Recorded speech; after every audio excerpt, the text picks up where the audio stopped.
Good morning students.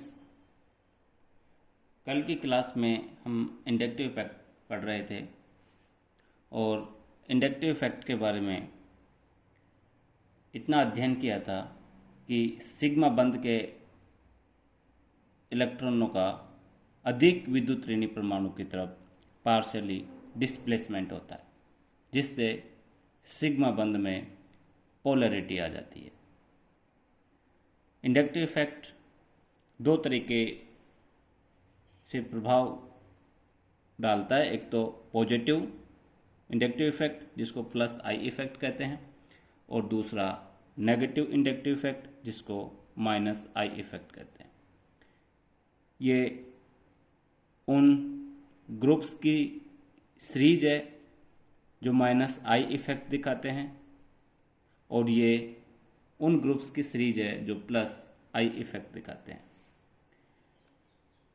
Inductive effect के regarding कुछ important points कल देखे थे, जिसमें हमने देखा कि इंडक्टिव इफेक्ट केवल सिग्मा इलेक्ट्रॉनों इंडक्टिव इफेक्ट से केवल सिग्मा इलेक्ट्रॉन डिस्प्लेस होते हैं, और वो भी पार्शियली होते हैं, और दूरी के साथ इंडक्टिव इफेक्ट डिक्रीज होता जाता है। इसी के साथ इंडक्टिव इफेक्ट से हमने कार्बोकैटायन की स्टेबिलिटी, कार्ब एनायन की स्टेबिलिटी और ऑर्गेनिक एसिड्स की एसिडिक स्ट्रेंथ का अध्ययन किया था। आज हम इंडक्टिव इफेक्ट की सहायता से कार्बोकैटायन की स्टेबिलिटी और ऑर्गेनिक एसिड्स की एसिडिक स्ट्रेंथ का अध्ययन करेंगे। इसमें उदाहरणों की सहायता से हम इंडक्टिव इफेक्ट की सहायता से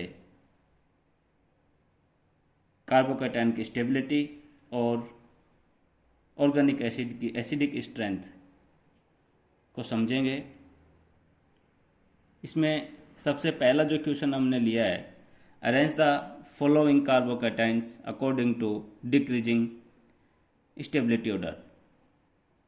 ये जो कार्बोकैटायन है, इनको इनकी स्टेबिलिटी के ऑर्डर में डिक्रीजिंग स्टेबिलिटी के ऑर्डर में अरेंज करना है। ये जो कार्बोकैटायन है ये 1 डिग्री कार्बोकैटायन है, और ये जो कार्बोकैटायन है बी, ये 3 डिग्री कार्बोकैटायन है, और ये जो कार्बोकैटायन है जिसको मैं सी कह रहा हूँ, ये 2 डिग्री कार्बोकैटायन है। और कल हम पढ़ चुके हैं कि 3 डिग्री कार्बोकैटायन सबसे ज़्यादा स्टेबल होता है, फिर 2 डिग्री और फिर 1 डिग्री। ऐसा क्यों होता है? देखो, ये जो कार्बोकैटायन है ये स्टेबल हो रहा है इस ग्रुप के द्वारा। यहाँ पर एक ही ग्रुप है जो प्लस आई इफेक्ट के द्वारा इस कार्बोकैटायन को स्टेबल कर रहा है। यहाँ पर 3 ग्रुप हैं जो इस कार्बोकैटायन को स्टेबल कर रहे हैं प्लस आई इफेक्ट के द्वारा, और यहाँ पर 2 ग्रुप्स हैं जो इस कार्बोकैटायन को स्टेबल कर रहे हैं प्लस आई इफेक्ट के द्वारा। तो इनकी स्टेबिलिटी का ऑर्डर यदि देखें तो सबसे ज़्यादा स्टेबल बी, फिर सी और फिर ए, ये इनकी स्टेबिलिटी का ऑर्डर आएगा। दूसरा एग्जाम्पल देखते हैं। कार्बोकैटायन की स्टेबिलिटी का ऑर्डर ही पूछा है। इसमें ये जो कार्बोकैटायन है ये 2 डिग्री कार्बोकैटायन है, ये कार्बोकैटायन ये भी 2 डिग्री कार्बोकैटायन है, और ये जो कार्बोकैटायन है ये भी 2 डिग्री है और ये भी 2 डिग्री है। ये सारे ही कार्बोकैटायन 2 डिग्री कार्बोकैटायन है। लेकिन ये जो 2 नंबर पर जो कार्बोकैटायन है इस पर NO2 ग्रुप लगा हुआ है, और 3 नंबर का जो कार्बोकैटायन है इसमें भी NO2 ग्रुप लगा हुआ है, और 4 नंबर जो कार्बोकैटायन है इसमें भी NO2 ग्रुप लगा हुआ है। 1 नंबर कार्बोकैटायन पर किसी तरीके का कोई प्रतिस्थापी नहीं लगा हुआ। ये हम जानते हैं कि जो NO2 ग्रुप होता है इसका माइनस आई प्रभाव होता है। तो यहाँ भी माइनस आई प्रभाव लग रहा है, यहाँ भी माइनस आई प्रभाव लग रहा है, और यहाँ भी माइनस आई प्रभाव लग रहा है। और माइनस आई प्रभाव कार्बोकैटायन की स्टेबिलिटी को डिक्रीज करता है। तो यहाँ माइनस आई प्रभाव, और ये भी हम जानते हैं कि इंडक्टिव इफेक्ट जो होता है दूरी के साथ में कम होता जाता है। तो सबसे ज़्यादा जो माइनस आई प्रभाव लगेगा वो 2 नंबर कार्बोकैटायन पर, फिर 3 नंबर कार्बोकैटायन पर और फिर 4 नंबर कार्बोकैटायन पर। सबसे कम माइनस आई प्रभाव लगेगा क्योंकि यहाँ पर देखो इसकी जो दूरी है कार्बोकैटायन से वो 1 2 3 कार्बन इसमें बीच में आ गए और 3 कार्बन तक ही ये प्रभावी रहता है इंडक्टिव इफेक्ट।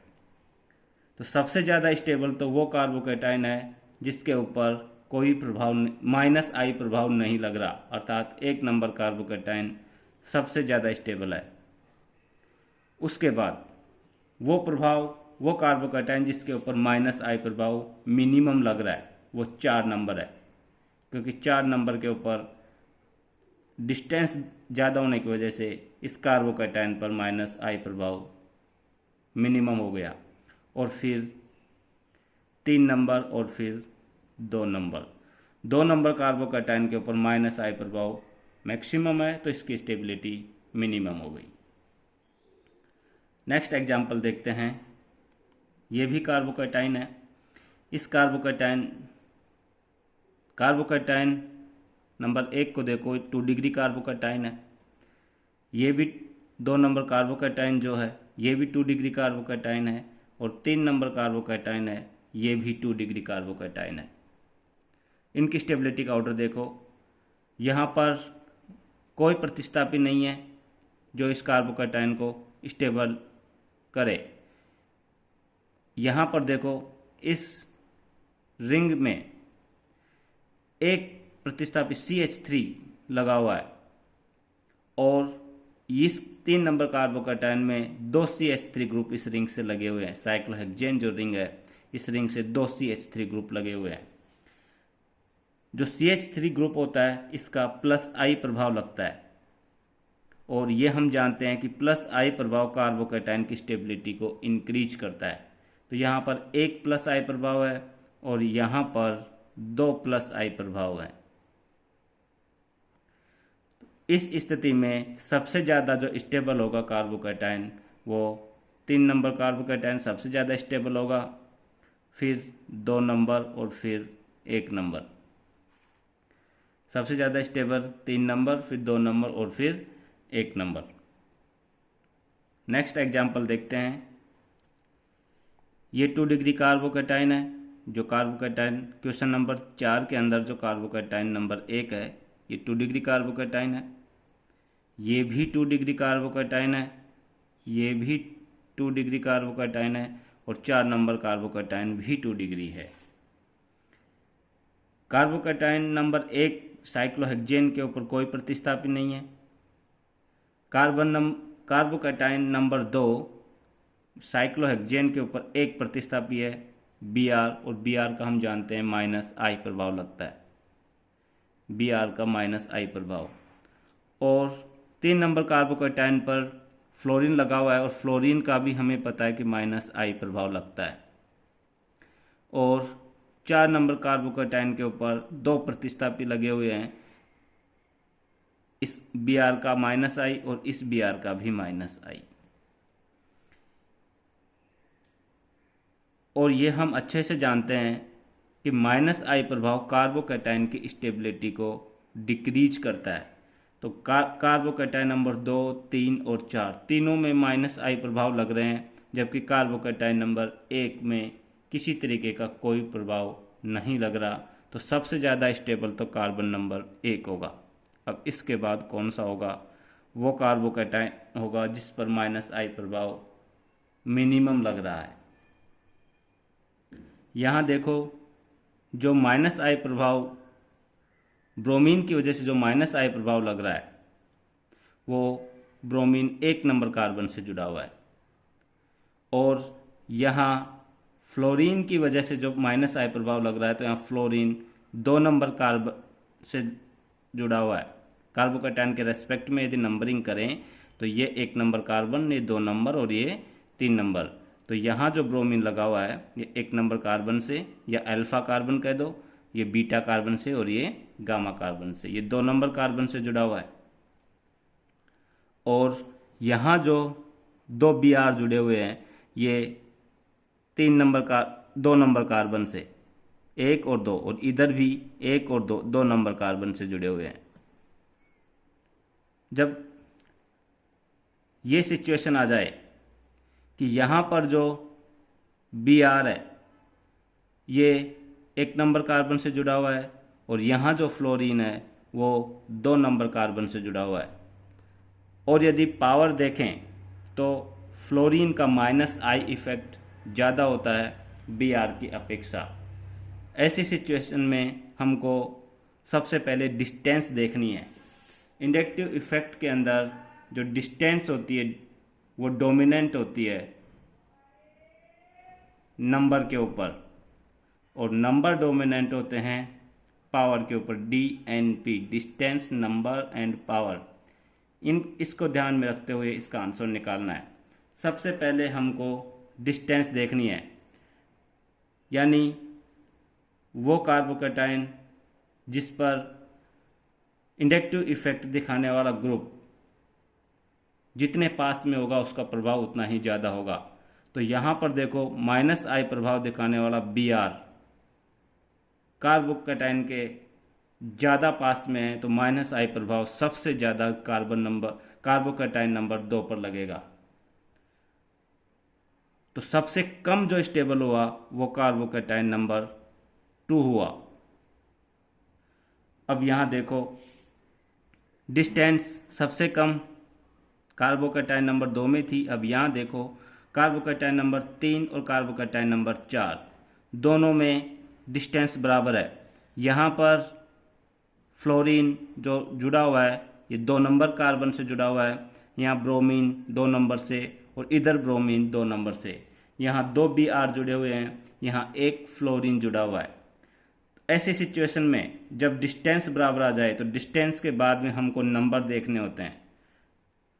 यदि डिस्टेंस सेम है तो नंबर को देखेंगे कि जिस इंडक्टिव इफेक्ट दिखाने वाले ग्रुप्स की संख्या ज़्यादा है तो वो प्रभावी रहेगा। तो कार्बोकैटायन नंबर 4 के अंदर 2 Br जुड़े हुए हैं।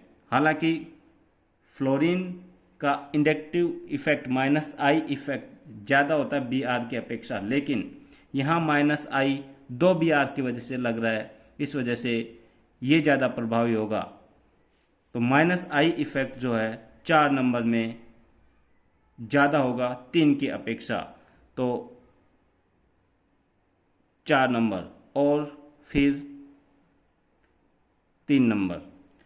सबसे ज़्यादा स्टेबल 1 नंबर हुआ क्योंकि इसमें -I इफेक्ट लग ही नहीं रहा। उसके बाद 3 नंबर स्टेबल हुआ क्योंकि यहाँ पर -I इफेक्ट इन दोनों की अपेक्षा मिनिमम है। कार्बोकैटायन नंबर 2 और कार्बोकैटायन नंबर 4, इन दोनों 2, 3 और 4, इन तीनों कार्बोकैटायनों को देखें तो सबसे ज़्यादा स्टेबल, इन तीनों में ज़्यादा स्टेबल कार्बोकैटायन नंबर 3 हुआ क्योंकि कार्बोकैटायन नंबर 3 में -I इफेक्ट मिनिमम लग रहा है। क्यों कि यहाँ पर जो फ्लोरीन है इसकी डिस्टेंस इस कार्बोकैटायन से ज़्यादा है और एक ही फ्लोरीन है। फिर 4 नंबर, क्योंकि 4 नंबर में संख्या तो ज़्यादा है लेकिन दूरी ज़्यादा है, डिस्टेंस डोमिनेंट रहती है नंबर के ऊपर। और फिर पावर, सबसे पहले हमको डिस्टेंस देखनी है, फिर नंबर देखना है, फिर पावर देखनी है। सबसे पहले डिस्टेंस, यानी डिस्टेंस जिसमें जब से सबसे कम होगी वो प्रभावी रहेगा। फिर नंबर, यदि नंबर इक्वल आ जाए, यदि डिस्टेंस इक्वल आ जाए तो नंबर को देखना है, और नंबर इक्वल आ जाए तो फिर पावर को देखना है। नेक्स्ट एग्जांपल लेते हैं। ये कार्बोकैटायन की स्टेबिलिटी देखनी है। ये भी 2 डिग्री कार्बोकैटायन, ये भी 2 डिग्री और ये भी 2 डिग्री। यहाँ जो NO2 ग्रुप है इसका -I प्रभाव लग रहा है और यहाँ कोई प्रभाव नहीं है और इसका +I प्रभाव लग रहा है। अब यहाँ तो +I है और यहाँ -I है, तो ऐसी सिचुएशन में तो हम जानते हैं कि कार्बोकैटायन को प्लस आई प्रभाव स्टेबल करता है। तो सबसे ज़्यादा जो स्टेबल हुआ कार्बोकैटायन नंबर 3, 2, 1, सबसे ज़्यादा स्टेबल वो होगा जिसमें प्लस आई प्रभाव लग रहा है। तो कार्बोकैटायन नंबर 3 सबसे ज़्यादा स्टेबल हुआ, फिर ये 2 नंबर जिस पर कोई प्रभाव नहीं लग रहा, और फिर ये 1 नंबर जिसमें माइनस आई प्रभाव लग रहा है। इस तरीके से कार्बोकैटायनों की स्टेबिलिटी डिसाइड करते हैं। आज की क्लास में इतना ही। नेक्स्ट वीडियो में हम इंडक्टिव इफेक्ट की सहायता से ऑर्गेनिक एसिड की एसिडिक स्ट्रेंथ कैसे डिसाइड करते हैं, कैसे निकालते हैं, इसका अध्ययन करेंगे।